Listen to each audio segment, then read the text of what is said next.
before, but no, this one. The TKO, and the product has not been doing too good. Oh boy. And let me know your wrestling hot takes down in the comments below. It can be current day or it can be in history, and you'll have a chance of being in the next episode. I wouldn't say the product has fallen off to an extreme degree. There was a rumor recently that WWE are going to start doing less house shows because of this whole TKO deal. They don't really need to do them anymore, or at least not to the extreme degree they had been doing them. And on that front, I actually really like it because it means superstars are going to be able to get more rest. There's going to be less injuries and less burnout. But then on the other hand, WWE have become very focused on profits and. But the only thing is, bro, when it came to the house shows, that was my bread and butter. Because when I first started going to wrestling shows, I couldn't afford to go to Raw or SmackDown or anything televised. But these house shows are so cheap. The food was cheap. The parking was cheap. And I got to see a ton of my favorite superstars. And got to bring other people with me because it was so cheap.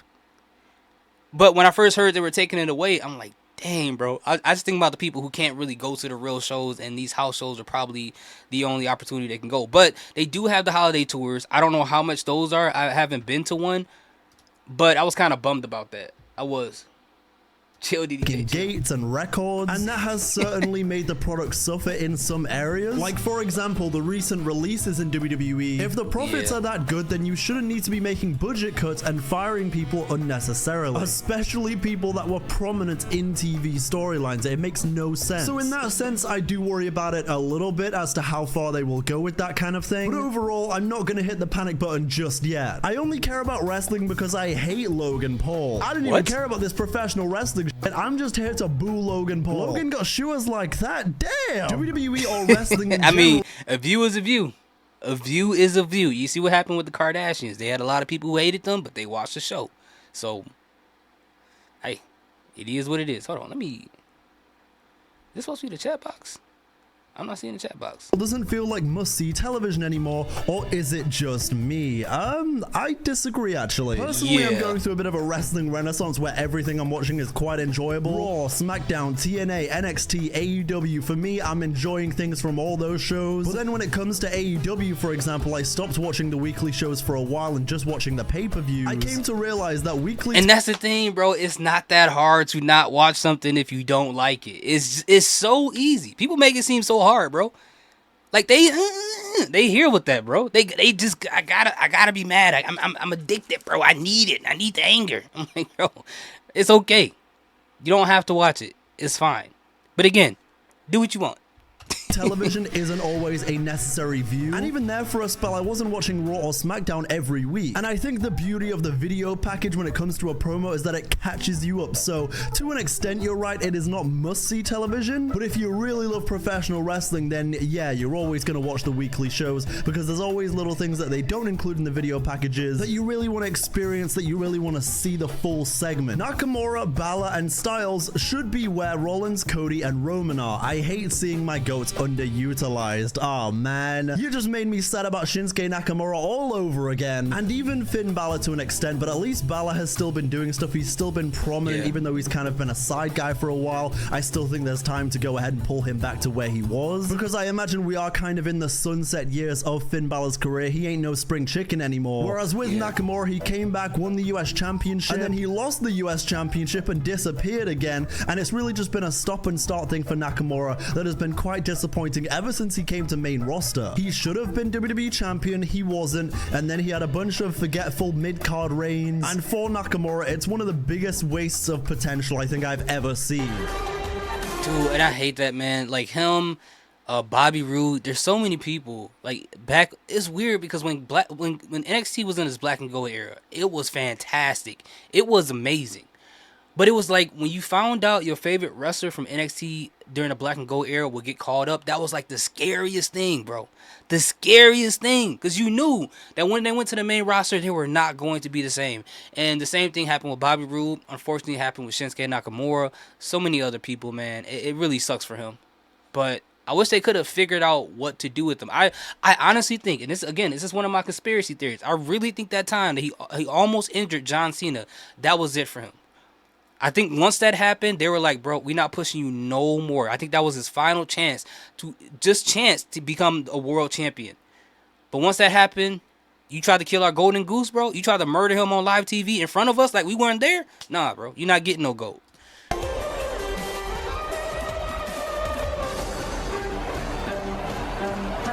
As for AJ Styles, I think he's doing just fine. You know, he's the phenomenal one. He'll be okay. 2018 to 2019, WWE wasn't really bad to me. It had its moments. For example, my goat Becky Lynch over there. She was on a hell of a run during that time. I enjoyed that. I think one of the most underrated parts about 2017, 2018, 2019 was the Survivor Series. Yeah, I was there. I was there, the one in Chicago, bro, because it was NXT versus SmackDown versus Raw. And I remember going to the War Games for NXT the night before.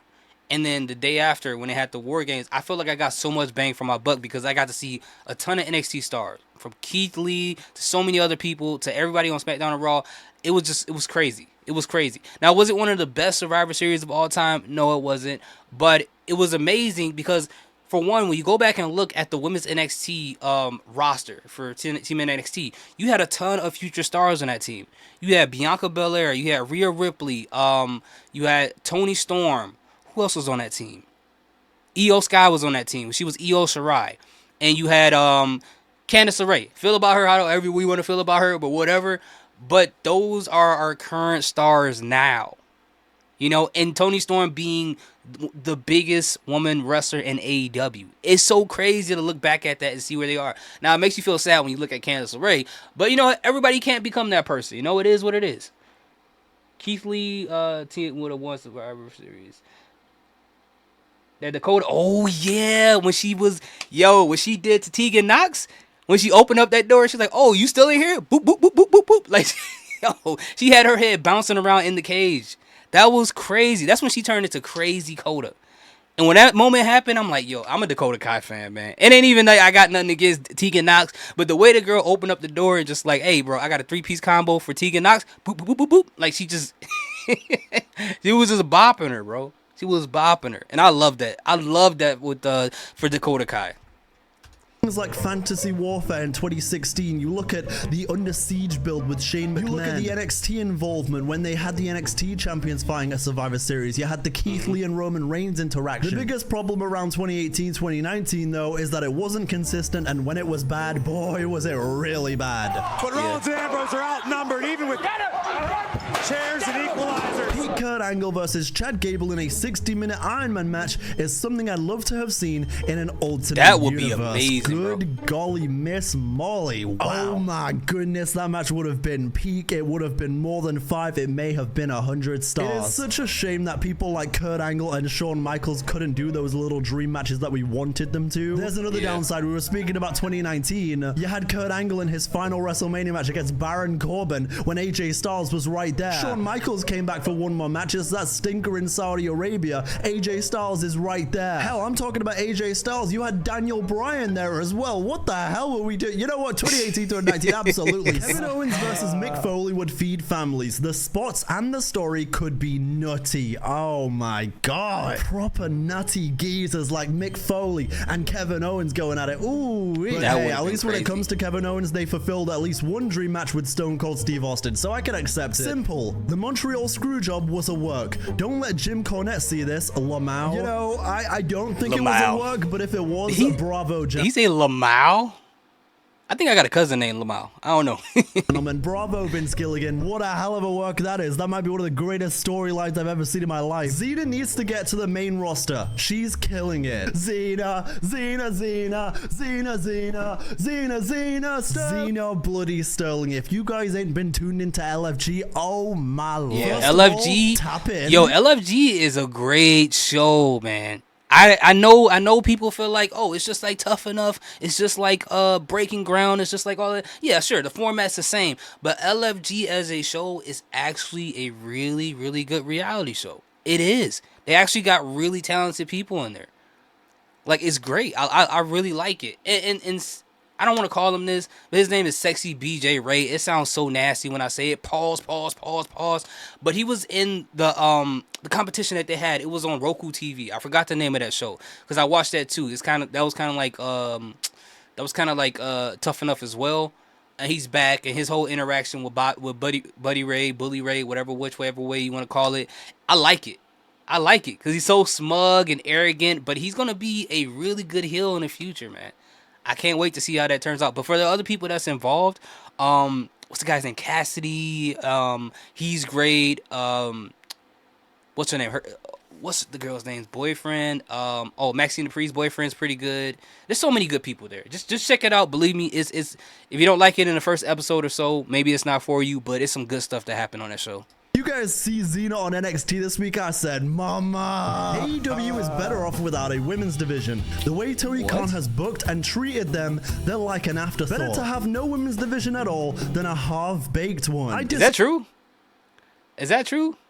I know they feel that about main event because there's no women's matches on there. But yeah, I don't know. I don't watch AEW, so I wouldn't know. Agree. While the treatment of the AEW women's division has certainly been inconsistent, I feel like you have so many talented women, like just to name a few: Chris Statlander, Willow Nightingale, Mercedes Moné, Jamie Hayter, and someone I've become a fan of recently, Harley Cameron, is absolutely hilarious and terrific. And I heard it doing my girl Camille Brickhouse bad over there. I loved her in NWA. I heard they're doing her dirty. And who can forget Timeless Tony Storm, darling? The women's division in AEW on their day is arguably the best in the world. It's just all about actually being treated like they should be treated, which therein lies the problem. Perhaps controversially so, I'd much rather have a half-baked women's division than no women's wrestling on AEW at all. El Grande Americano should win a championship this year. Probably I mean, he's AAA. already the Speed champion, right? I don't watch WWE Speed personally, but I'm pretty sure he is. Or at least maybe he was. I don't know. Either way, I'd love to see him win an actual title, an actual main roster championship. By the way, you can get 15% off Fire Wrestling merch on Blacksmith Apparel with the discount code DDJ50. They have a ton of unique wrestling merch from the likes of Will Ospreay and Kurt Angle. From jackets to jerseys, t-shirts, and more, use DDJ15 for 15% off today. Every person who's jumped from AEW to WWE other than Cody has been doing worse or just as good as they were in AEW. If they were booked like they are in WWE now, but in AEW, people would be begging for them to go to WWE due to their booking being so mid/bad. I definitely do not agree with the Cody one. I mean, Cody got put in front of the camera. I used to watch AEW when it first started, but nah. And then even for Ricky Starks, who's Ricky Saints now, yeah, when he had his feud between the Jericho, Chris Jericho, and I forgot the name of his group, the Jericho Appreciation Society, or whatever they called them, and we had that feud with MJF. He was cooking MJF on a microphone. That was great, but once that was all over and said and done and dusted, he wasn't on TV. So I don't know where this comes from, but it seems like Dante DDJ watches both of them, so maybe he can school me on this. I'm gonna disagree with that to an extent because I think you look at Ricky Saints, Ethan Page, Jade Cargill. If you really want to be pedantic, you could go ahead and say Jade Cargill hasn't held the title like she did with the TBS championship in WWE, but realistically, it's only a matter of time. And I still think even compared to when she was the TBS champion, she's still been treated as a bigger star in WWE. Ricky Saints won the North American Championship damn near straight away. It's definitely better than he was in AEW. Ethan Page has absolutely been treated better. He was the NXT World Champion straight away. Plus his character work and the general treatment of Ethan Page has been better. When it comes to Brian Pillman Jr. or Lexus, and I didn't know Ethan Page was in AEW. I remember him from when he was in TNA.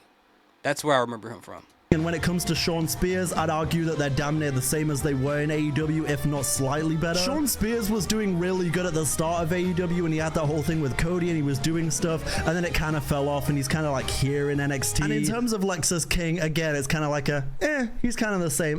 Finn Balor should have been the one to win the briefcase and cashed in on Drew at WrestleMania, not Damian. Do you know what? I love Finn Balor. I love the Damon, but I disagree. I think if Damian hadn't won Money in the Bank, if he hadn't become Senior Money in the Bank and cashed in, sure, it would have meant that Finn Balor would have had a world championship reign again, and I absolutely need to see that. But then Damian Priest unfortunately would have fallen into obscurity. I don't think he would have been as well established as they did with him as Senior Money in the Bank or as world champion. I think it did a ton for Damian Priest's career last year. Wait. And I think that's Chris Jericho is officially retired. Is that real? He really officially retired? No, because he still has a contract in AEW. There's no way he can retire. But, you know, given that it's Tony Khan let people do what they want. So, if Chris Jericho wanted to get paid for not wrestling, I think he can make that happen. Because Tony Khan, you know, he ain't got no backbone. That's now why we can look at a guy like Damian Priest in the US title picture and say, okay, he's adding credibility because, hey, he was a world champion and he's actually done stuff on main roster. Not to mention, I'm a huge fan of Damian Priest and I think he is sorely overhated. He said, let's do I not want to lie, see but Finn yeah. Balor with a world championship again before he retires? Abso-freaking-lutely. Roman Reigns versus Seth Rollins versus Jon Moxley would be a match I'd watch because I know Jon is in AEW, but if AEW invaded WWE, this match needs to happen. They all have history, they were all in the Shield, and it would be a great story. And also, I would want to see how the story is since Jon never actually betrayed Roman Reigns, just Seth Rollins. Interesting. Ooh, That's would interesting. Be good. I think it is inevitable that Jon Moxley goes back to WWE at some point. It makes no sense to me that he wouldn't go back at least for a Hall of Fame induction and one final run. There's 3 guarantees in this lifetime: death, taxes, and a Shield storyline being really strong, and I will be there. Really wish the Wyatt... I don't know if Jon Moxley would come back, but if it did, that would be fantastic, bro. I would love to see that. I would love to see that. 6 came back. I feel like they're a faction. And it still hurts that big what if. What would have happened if Brock Lesnar wanted to do the things that Dean Ambrose wanted to do in their match at WrestleMania? Like, that's like, because I'm a big Dean Ambrose fan. I don't watch AEW, so I don't know what Jon Moxley really does over there. But not knowing what would have happened in that match if Brock Lesnar would have just allowed Dean Ambrose to do what he wanted to do, it's like, bro, I just want to go into a different universe and find out how that would have been.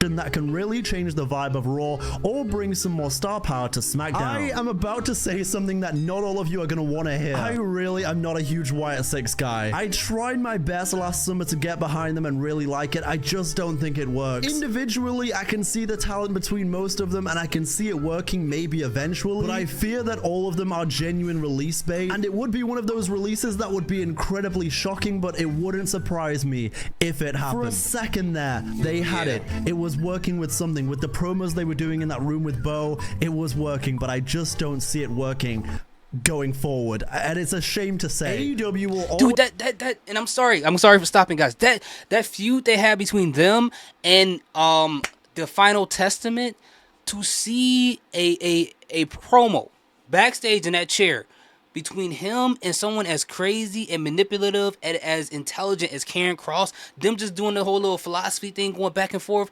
that would have been so amazing to see just for between Bo Dallas and Karen Cross. But when they sent the Wyatt 6 over to SmackDown, of course, they ended all of that. But that could have been like a huge storyline of them trying to mentally convert each other to understand, like the Wyatt 6 trying to get Karen Cross to understand where they're coming from, Karen Cross trying to get them to understand where they're coming. That would have been great if written properly. But they blew it, bro. They blew it. Always have better quality matches than WWE. I am a WWE main. So I did see Will Ospreay recently talking about this in an interview. He was saying all these things about how AEW has the best wrestlers in the world, the better matches, the better quality. Jon Moxley bleeds in AEW? Is that all he does? He was saying he doesn't even watch WWE. He was trying to say there were no good matches at WrestleMania. I'll be honest with you, Will, I'm not biting on that bait. It's one of those things where he knew full well people would bite on that, and they did. Both AEW and WWE have some incredibly quality matches week to week, pay-per-view to pay-per-view. Both companies have bangers, both companies have stinkers. It's just the way it is. I wouldn't necessarily say either is better than the other when it comes to match quality because, like I said, week to week it changes. The Miz is the greatest of all time on the mic, even better than names like John Cena and The Rock. Oh, wow. We got another Miz fan over here. I'm a Miz guy as well, actually, so respect. Javon Evans is this era's Paul London. I've got an entire scenario in my head right now where Triple H is walking backstage. Everyone is either side of him. He's walking to his limo. The limo's about to explode. And what do you know? Javon Evans is smiling. Uh-oh. Congratulations, Javon. You laughed at me before I died in my limo. And now your ass is grass. Good luck. Bray Wyatt was no, he wasn't. I'm not entertaining it. We're not. Dang, that's crazy, man. WWE has. That's crazy to say Bray Wyatt was mid. I mean, I guess if you feel that way, I don't agree with that. And it has nothing to do with his unfortunate passing, but I don't think he was mid. I felt like, and I keep telling people this, and I've said this since Bray Wyatt was in WWE, even when we talk about the creation of the Wyatt 6, it just felt like he was too creative for, which sounds crazy because wrestling is kind of like all over the place sometimes, for his creativity to fit within the bounds of wrestling. It is meant to be expanded on somewhere else, maybe in movies and other things like that. Like I you know, compare it to like, oh, this guy's trying to play soccer with a bowling ball. Can you do it? Sure, but is it gonna work? Not necessarily, because in pro wrestling, when you have these type of characters, even if they're grounded, when you have these supernatural characters like that, it's really hard to make that believable in the world of wrestling. It just really is. Like, how do you? It's just like, bro, like you having a UFC match and all of a sudden Superman come in there. How is it gonna make sense to feel like that? You know, I don't know. Stylebender has a chance to beat Superman. You just don't, because it just doesn't fit within the same realms. So I wish he would have been able to like either, and unfortunately he passed. I wish he would have just been able to like create his own promotion where all that crazy stuff can happen there, almost kind of like akin to like a Lucha Underground type of thing, where he could have explored those storylines and did all the creative, you know, special effects and things like that in those storylines. Maybe even have death involved, whatever. I wish he would have been able to do that, or had his own series of like stories and TV shows and movies within the realm of horror and things like that. I would have loved to see that, but unfortunately, as we all know, he passed away. R.I.P. to Bray Wyatt, man. Prayers out to his family still, because I'm sure that's not something you get over. But it would have been very interesting to see how he would have influenced that if he had his own promotion. I really would have. Gabe joined, but what? Why is Sick try to go after the Miz? Nah, in the video, lol. I love the Fiend. I don't understand it all the time, but I loved it. Yeah, yeah. Yeah, I don't know, but it's so weird because they had like one of the greatest intros of like in recent memory when they debuted on Raw for the Wyatt Six. That was amazing. It almost feel like it never happened though. That's the weird part. It just feels like with Bray Wyatt, you have these interesting ideas, and at some point, it just kind of goes downhill. You know, even his posthumous ideas. Like, you know, we had the Fiend, which was great, and you had that match, you know, against Seth Rollins, and that was really bad. You had the match with Bray Wyatt and Randy Orton, which that was really bad. You had the match between Bray Wyatt and LA Knight. That was pretty bad. So you always had these kind of bad moments, and then after that, you see it just go downhill. But I wish they could figure it out. I wish they could steer the ship. But